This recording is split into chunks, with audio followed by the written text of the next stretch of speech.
महाविकास आघाडीचा काँग्रेस पक्षाचा अधिकृत उमेदवार असताना आपल्या नाथ चौकातल्या सर्व वडीलधारी ज्येष्ठ नागरिक माता भगिनी तरुण सहकाऱ्यांचा आशीर्वाद सहकार्य पाठिंबा घेण्यासाठी आजच्या या कॉर्नर सभेच्या निमित्तानं उपस्थित मी सगळ्यांची माफी मागून वेळेअभावी सर्व मान्यवर ज्यांनी आता मला सहकार्य पाठिंबा व्यक्त केला आशीर्वाद देण्याची भूमिका व्यक्त केली ते सौदागरजी मोळक सय्यदभाई मुलानी अजितजी धोत्रे किशोरजी मोळक उपस्थित या भागातले सर्व वडीलधारी माता भगिनी उपस्थित पत्रकार बंधू आणि तरुण सहकारी मित्रांनो उद्याच्या 20 तारखेला या विधानसभेच्या निवडणुकीच्या निमित्तानं आपला लोकप्रतिनिधी निवडत असताना या शहरातल्या सर्वसामान्य नागरिकांच्या मायबाप जनतेच्या अडचणीच्या काळात संकटाच्या काळात पुढच्या 5 वर्षाचा लोकप्रतिनिधी निवडायचा आणि पाठीमागच्या निवडून गेलेल्या लोकप्रतिनिधींनी या शहरातल्या सर्वसामान्यांच्या अडचणीच्या काळात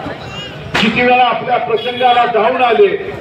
किती वेळा आपल्या सुखदुःखात सहभागी झाले किती वेळा इथल्या छोट्या मोठ्या व्यापारी असतील माझ्या या वाऱ्यांच्या वरती उपजीविका साधणारे अनेक माझे या शहरातले नागरिक असतील यांच्या प्रसंगाला धावून त्या ठिकाणी येण्याचं काम या सध्याच्या विद्यमान आमदारनं लोकप्रतिनिधीनं केलं का नाही हे तपासून बघून उद्याच्या 20 तारखेला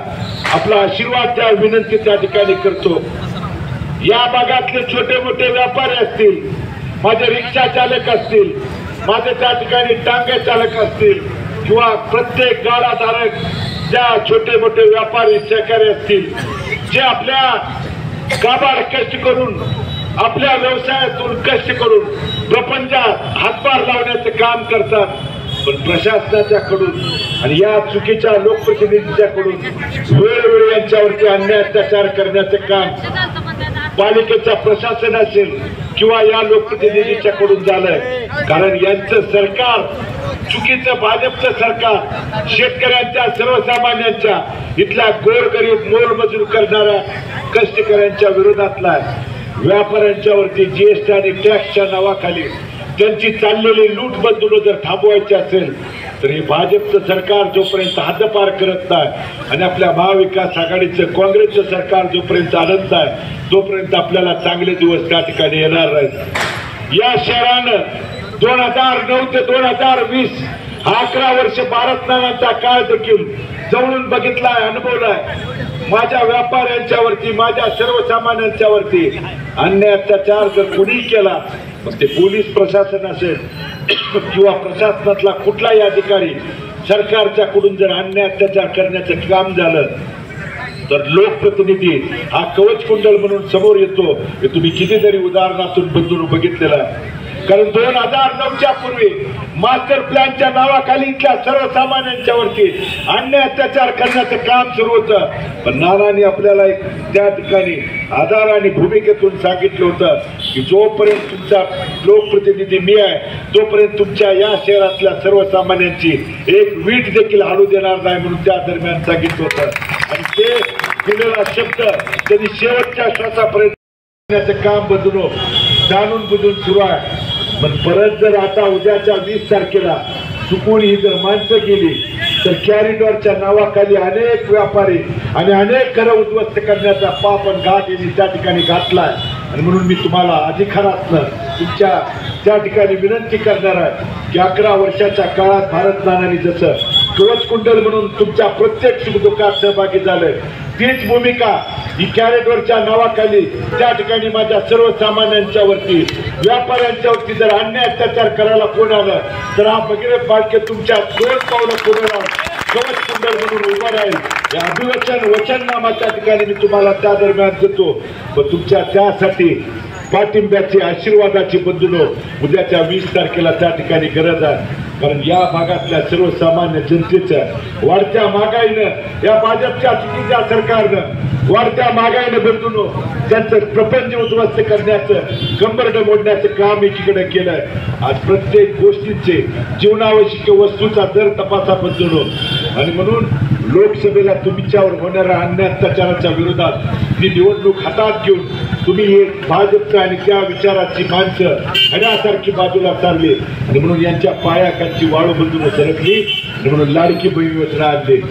या लोकसभेच्या नंतरच त्यांना या बहिणीत त्या ठिकाणी लाडकी बहीण दिसली. इथल्या माता भगिनींच्या वरती मात्र दिवसा डवळ्या होणारा अन्याय अत्याचाराच्या बाबतीत कोणी भाजपचा माणूस किंवा प्रतिनिधी किंवा राज्याचा गृहमंत्री बंधून बोलायला तयार नाही. एकीकडे लाडकी बहीण योजना दिली म्हणून तुम्ही सांगत असताना दुसरीकडे त्या माता भगिनींच्या प्रपंचात कुटुंबात इथल्या सर्वसामान्य नागरिकांच्या कुटुंबात वाढत्या महागाईने बंधून आपल्याला जे हैराण केलंय. कारण आपण प्रत्येकाने दिवाळीचा आनंदाचा सण गेल्या 10-12 दिवसाखाली साजरा केला आणि दिवाळीचा बाजार जर तुम्ही आणायला गेला असेल तर तुम्हाला जीवनावश्यक वस्तूचे दर तुम्ही तपासा. खायचं तेल लाडकी बहीण योजना यायच्या आधी किती होतं? 100 रुपयाच्या आत होतं. आज 150 रुपयाच्या ठिकाणी झालंय. मग साखर तपासा, तूर, मूग डाळ किंवा तांदूळ किंवा कोणत्याही जीवनावश्यक तुमच्या लागणाऱ्या जर गरजा आणि वस्तू त्या ठिकाणी बघितल्या तर 1.5 पट 2 पट 2.5 पट त्या ठिकाणी त्याचे दर वाढवले. आणि एखाद्या सर्वसामान्य माझ्या शहरातल्या नागरिकांना दिवाळीचा सण गेल्या वर्षी साजरा करत असताना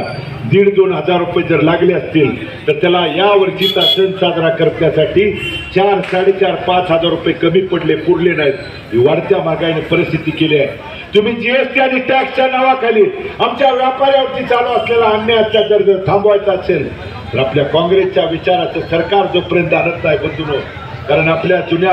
वडीलधाऱ्याने बोललंय, शेतकरी वर्गात माहीत आहे, व्यापारी वर्गात त्या ठिकाणी माहीत आहे. कारण हे चुकीचं सरकार इडा पिढा जाऊ दे आणि बळीचं राज्य यायचं असेल, शेतकऱ्याचं राज्य यायचं असेल, सर्वसामान्यांचं राज्य जर यायचं असेल तर उद्याच्या 20 तारखेला महाविकास आघाडीच्या हाताच्या चिन्हासमोरचं बटन दाबून आपल्याला आशीर्वाद द्यावी विनंती या निमित्तानं या भागातल्या सर्वसामान्य नागरिक मायबाप जनतेला करतो. आणि एवढंच सांगतो की तुमच्या कठीण प्रसंगात अडचणीच्या काळात तुम्ही बघितलंय माता भगिनींच्या वरती त्या छोट्या मोठ्या माझ्या मंदिराच्या परिसरात हार, तुरे, बुक्के, अष्टगंध त्या ठिकाणी फुलाच्या माळा विकत असताना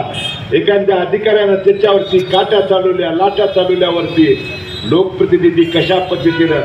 तुमच्या संरक्षणाची भूमिका घेतो आणि त्या अधिकाऱ्याला कशा पद्धतीने गोरगरिबाचा कवच कुंडल म्हणून पुढे येतो, तीच भूमिका इथून पुढच्या काळात बदलून कायमस्वरूपी सुरू ठेवण्यासाठी मला तुमच्या आशीर्वादाची, पाठबळाची त्या ठिकाणी गरज आहे. आणि तो आपण आशीर्वाद द्या. आपण दिलेल्या आशीर्वादाला माझ्या वडिलांनी कधी शेवटच्या श्वासापर्यंत त्या ठिकाणी तडा जाऊ दिला नाही. कधी चुकीचं किंवा एखाद्या गोरगरिबावरती आपल्या स्वतःच्या पदाचा किंवा हुकुमशाही प्रवृत्तीनं कधी न वागता लोकशाही पद्धतीनं सर्वसामान्यांचा आधार म्हणून वागण्याची भूमिका त्या ठिकाणी पार पडली आहे. आणि त्याच भूमिकेत जाण्यासाठी उद्याच्या 20 तारखेला हाताच्या चिन्हासमोरचं बटन दाबून आशीर्वाद द्या एवढीच विनंती या नाथ चौकातल्या तमाम मायबाप जनतेला त्या ठिकाणी करतो. आणि आपण बहुसंख्येनं उपस्थित राहिला त्याबद्दल अंतःकरणपूर्वक आभार व्यक्त करून मी माझं मनोगत थांबवतो. आणि सहभागी होणाऱ्या सहकाऱ्यांना एवढंच सांगतो की तुमच्या सोबत मान सन्मानानं कायमस्वरूपी सोबत राहील एवढंच या निमित्तानं सांगतो आणि थांबतो. धन्यवाद.